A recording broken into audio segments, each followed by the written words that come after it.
Your channel SK my lifestyle. So ఈరోజు మన video ఏంటంటే హార్వెస్ట్. ఈరోజు మన మిద్దె తోటలో కొన్ని కూరగాయలు అయితే హార్వెస్ట్ చేసామండి. సో ఏ కూరగాయలు హార్వెస్ట్ చేసామో లేట్ చేయకుండా వీడియోలో చూసేద్దాం. మన హార్వెస్ట్ ఈ వంకాయలతో స్టార్ట్ చేద్దామండి. ఈ మొక్క అయితే నేను రీసెంట్గా పెట్టుకున్నదేనండి, అంటే నారు పోసుకొని ఈ మొక్క అయితే పెట్టుకోవడం జరిగింది. సో ఇది చూసారా ఎంత బాగా ఎదిగిందో. అండ్ దీనికి వంకాయలు కూడా చాలా గుత్తులుగా ఎక్కువగా కాస్తున్నాయండి.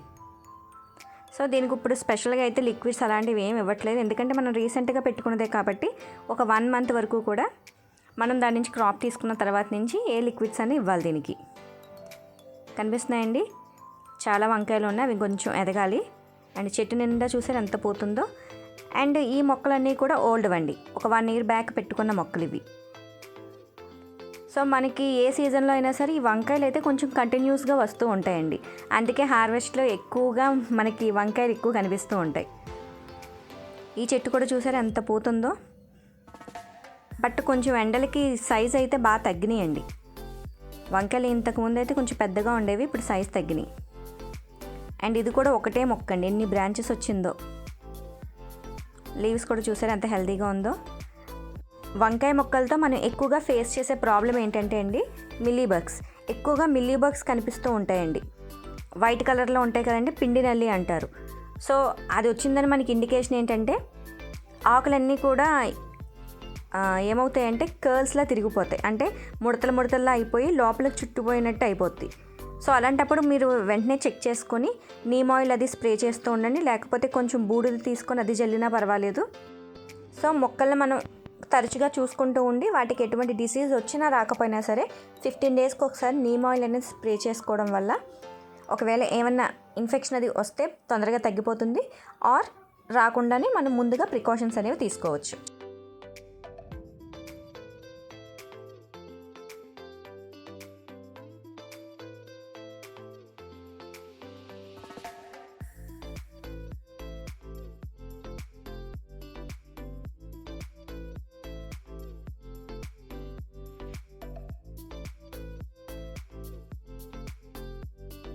మనకి జనరల్గా దొరికే వంకాయలు అయితే అండి బయట నారు తెచ్చుకొని వేసుకుంటే సరిపోతుంది. ఒకవేళ మీకు కొన్ని వెరైటీస్ ఏమైనా కావాలంటే మాత్రం సీడ్స్ తెచ్చుకొని నారు వేసుకొని పెంచుకోవాలి. అండ్ చిక్కుడు పోతండి ఇప్పటికి నిలబడింది. ఇది నేను సమ్మర్లోనే పెట్టుకున్నానండి, మొక్క చిక్కుడు అంటారు కదా అది. అసలు ఎంత పూత వచ్చిందంటే మొత్తం రాలిపోతానే ఉంది. ఎందుకంటే ఇప్పుడే కొంచెం పూత అనేది నిలబడింది. అండ్ ఇప్పుడు బెండకాయలు హార్వెస్ట్ చేసేసుకుందాం. బెండకాయలు కూడా కంటిన్యూస్గా డైలీ వస్తూనే ఉన్నాయండి. ఈ బెండకాయలని ఎప్పుడూ కూడా ఒకేసారి హార్వెస్ట్ చేద్దాంలే అని చెప్పేసి అస్సలు వదలకూడదండి. మీకు అవి కొంచెం చిన్నగా ఉన్నప్పుడే డైలీ మనం కట్ చేసుకుంటూ ఉంటే అవి ముదిరిపోకుండా ఉంటాయి. ఒకవేళ ఒకేసారి హార్వెస్ట్ చేసుకుందాం కదా అని చెప్పేసి వదిలేసామంటే అవి ఇంక ముదిరిపోతే ఇంకెందుకు పనికిరావు. సో మీకు అవసరం ఉన్నా లేకపోయినా సరే బెండకాయలు, వంకాయలు ఇలాంటివన్నీ కూడా అవి మంచిగా సైజు వచ్చినప్పుడు కట్ చేసేసుకుంటూ ఉండండి. అవి కొన్ని మీరు పక్కన పెట్టుకొని ఒక కర్రీ కింద వండుకోవచ్చు. పచ్చిమిరపకాయ మొక్క కూడా చూసారా ఎంత బాగా పోతొచ్చిందో. మనకి ఎక్కువగా ఈ సీజన్లో బెండకాయలకి, వంకాయలకి అన్నిటికీ కూడా అండి ఎక్కువగా పట్టేది మిల్లీబగ్సే. సో సాధ్యమైనంత వరకు వాటిని చేతితో తీసి పాడేయడానికి ట్రై చేయండి. ఒకవేళ చేతితో పట్టుకోకపోయినా వాటర్ అనేది కొంచెం ఫోర్స్గా స్ప్రే చేయడం, అండ్ నీమ్ ఆయిల్ స్ప్రే చేసుకోవడం. నెక్స్ట్ ఒక స్టిక్తోనో పేపర్తోనో దాన్ని మొత్తం అంతా కూడా క్లీన్ చేసేసుకోవడం, ఒక బ్రష్ పెట్టుకోనో. అలాగా మనం సాధ్యమైనంత వరకు మాన్యువల్గానే దాన్ని రిమూవ్ చేయాలి. అలా రిమూవ్ చేసిన తర్వాత మనం నీమ్ ఆయిల్ స్ప్రే చేసుకుంటే ఎఫెక్ట్ అనేది బాగుంటుందండి. అది అక్కడే ఉంచేసి మనం నీమ్ ఆయిల్ స్ప్రే చేసిన మిల్లీబగ్స్ అనేవి పోవు. సో మీరు ఫస్ట్ అది ఆ ప్లాంట్ అంతా కూడా ఎక్కడెక్కడైతే ఇన్ఫెక్ట్ అయిందో అదంతా కూడా క్లీన్ చేసేసుకొని అప్పుడు మనం ఏదైనా సరే స్ప్రే చేసుకోవాలి. అలా చేసుకుంటేనే దాని ఎఫెక్ట్ అనేది చాలా బాగుంటుంది, మనకి ప్లాంట్ అనేది హెల్తీగా ఉంటుంది. సో ఇవన్నీ బెండకాయ మొక్కలేనండి. ఒక చిన్న ఫ్యామిలీ ఉంటే కంపల్సరీగా ఒక 15 to 20 మొక్కలు పెట్టుకుంటే మనకి సరిపడా బెండకాయలు అయితే మనం పండించుకోవచ్చు. అండ్ నెక్స్ట్ పొట్లకాయల దగ్గరికి వచ్చేసాం. పొట్లకాయలు చూసారు ఎన్ని ఉన్నాయో. అండ్ సొరకాయ కూడా ఎదిగిపోతుంది. ఈ పాదులకి మనం తీసుకోవాల్సిన కేర్ ఏంటంటే అండి, సొరకాయ పాదు కానీ, పొట్లకాయ, దొండకాయ అండ్ బీరకాయ, ఈ పాదులన్నీ కూడా ఏంటంటే మనం వాటరింగ్ అనేది తరచుగా ఇస్తూ ఉండాలి. అంటే మట్టి కనుక మీకు పొడిగా అనిపిస్తే కంపల్సరీ వాటరింగ్ చేయాలి. ఈ వెజిటేబుల్స్ అన్నీ కూడా కొంచెం వాటర్ కంటెంట్ ఎక్కువ ఉంటాయి కదండి. పొట్లకాయ అది కొంచెం మనకి చూడండి వాటర్ కంటెంట్ ఎక్కువ ఉంటుంది అందులో. సో ఇలాంటి వెజిటేబుల్స్కి మనం తరచుగా వాటరింగ్ అనేది చేస్తూ ఉండాలి. నేల కనుక పొడిగా ఉంటే ఇవి అంతగా గ్రో అవ్వండి. సో వాటరింగ్ విషయంలో మాత్రం మీరు కేర్ తీసుకుంటే ఈ పాదులు ఒక్కసారి పెట్టుకున్నారంటే చాలానే మీరు హార్వెస్ట్ చేసుకోవచ్చు. పొట్లకాయలు చూసారు ఎన్ని వచ్చినాయో మనకి. మీకు వీడియోలో చూపించకుండా కూడా నేను చాలా హార్వెస్ట్ చేశానండి. 1-2 కష్టమైన వీడియో తీయలేం కదా. సో అలా కూడా చాలా హార్వెస్ట్ చేసాం. అండ్ నెక్స్ట్ పుదీనా దగ్గరికి వచ్చేసాం. పుదీనా చూసారా ఎంత ఫ్రెష్గా ఉందో. మనం ఎలా అయినా సరే మనం పెంచుకున్నది జస్ట్ ఒక ఆకు మనం పించ్ చేసినా సరే చాలా స్మెల్ వస్తుందండి. అండ్ ఒక్కసారి మీరు ఇలా గ్రో చేసుకోవడం స్టార్ట్ చేయండి, బయట అసలు కొనబుద్దే అవ్వదు. అవి నచ్చవు కూడా మనకి. చూసారా ఎంత హెల్తీగా ఉన్నాయి లీవ్స్ అనేవి, ఎంత ఫ్రెష్గా ఉందో. పుదీనాకు కూడా వాటరింగ్ విషయంలో కూడా మీరు కేర్ తీసుకోవాలండి.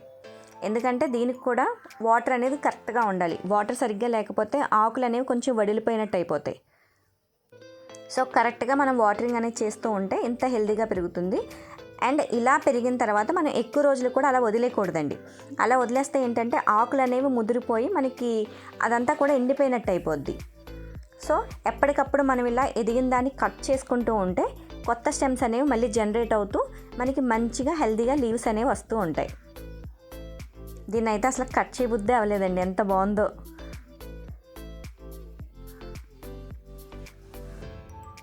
సో ఈ కంటైనర్లో ఉన్న పుదీనా అంతా కూడా మనం కట్ చేసేసుకుందాం. సో చూసారా ఎంత పుదీనా వచ్చిందో. లీవ్స్ కూడా చూడండి ఎంత బాగా వచ్చినాయో. కొంచెం ఎండలో ఉన్నా సరే మనం కరెక్ట్గా వాటరింగ్ చేసుకుంటే ఏ మొక్క అయినా సరే చాలా బాగా పెరుగుతుందండి. సో మనకి ఇంత పుదీనా అయితే వచ్చింది. నెక్స్ట్ ఆ పుదీనా పక్కనే చిన్న రోజ్ ఉంది.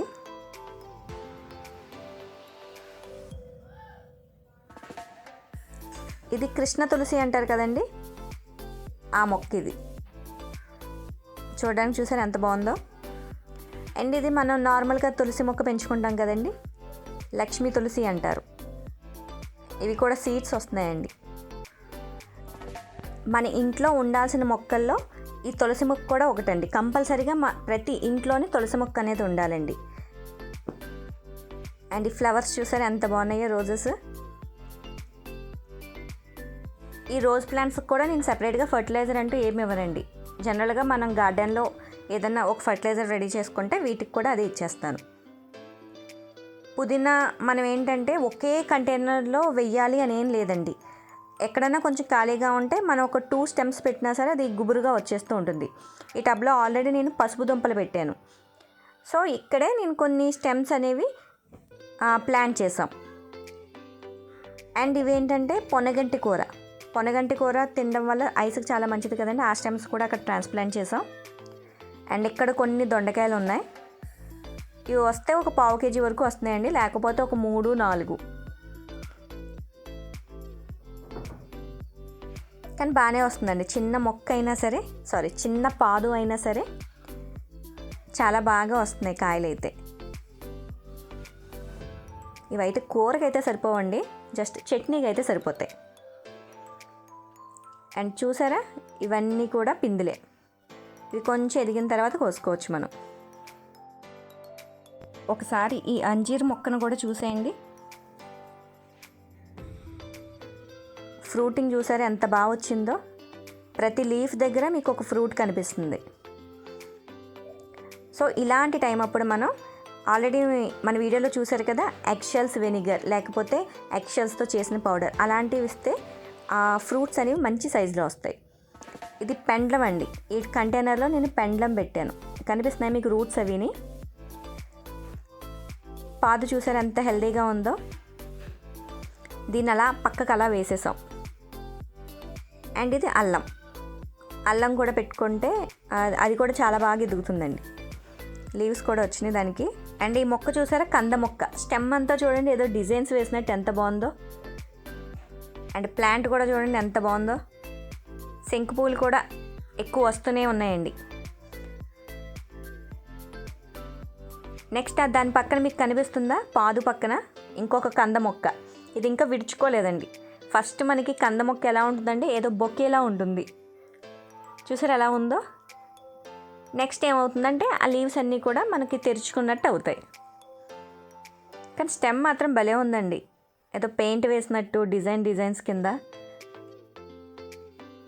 రూట్స్ కూడా చూసారా ఎంత బాగా వచ్చిందో.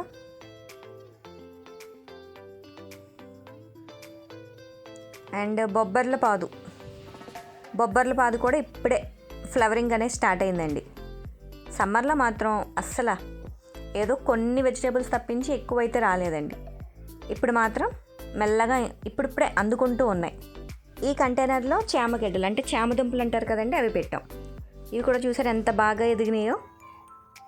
మనం ఎప్పుడైనా సరే ఇలాంటి రూట్ వెజిటేబుల్స్ అనేవి పెంచుకునేలా ఉంటే కంటైనర్ కొంచెం వెడల్పుగా ఉన్నది తీసుకోవాలండి. అలా వెడల్పుగా ఉన్నది తీసుకోవడం వల్ల ఆ లోపల మనకి దుంపలు అనేవి కొంచెం స్ప్రెడ్ అవ్వడానికి, మంచిగా ఊరడానికి ఉపయోగపడుతుంది. అండ్ ఇలాంటి వెజిటేబుల్స్ గ్రో చేసుకున్నప్పుడు వాటరింగ్లో కూడా మనం చాలా కేర్ఫుల్గా ఉండాలండి. అంటే వాటర్ ఎక్కువ అయితే ఏమవుతుందంటే రూట్ వెజిటేబుల్స్ కదా, తొందరగా కుళ్ళిపోయే ఛాన్స్ ఉంటుంది. సో ఎప్పుడు కూడా వాటర్ లిమిటెడ్గా వేసుకోవాలి. అవసరం ఉన్నప్పుడే మనం వేసుకుంటూ ఉంటే ఆ రూట్స్ అనేవి చాలా బాగా డెవలప్ అవుతాయి, ఎక్కువ పర్సెంట్ మనకి కుళ్ళిపోకుండా హెల్తీగా పెరుగుతాయి. సో ఇదేనండి ఇవాళ మన ఒక చిన్న హార్వెస్ట్ అండ్ మన గార్డెన్ యొక్క అప్డేట్. ఈ వీడియో మీకు డెఫినెట్గా నచ్చిందని అనుకుంటున్నానండి. ఒకవేళ నచ్చితే కనుక లైక్ చేయండి, షేర్ చేయండి. అండ్ మన ఛానల్ కనుక మీరు కొత్తగా చూస్తున్నట్లయితే సబ్స్క్రైబ్ చేసుకొని అసలు మర్చిపోవద్దు. మీరు ఇలా హార్వెస్ట్ చేయండి. ఈ వీడియో కంటే మీకు నచ్చితే లైక్, షేర్ అండ్ సబ్స్క్రైబ్. పక్కన బెల్ కొట్టడం మాత్రం మర్చిపోకండి. మేము పంపించిన ప్రతి వీడియో మీకు తెలుస్తుంది. Bye friends, meet you in next video. By.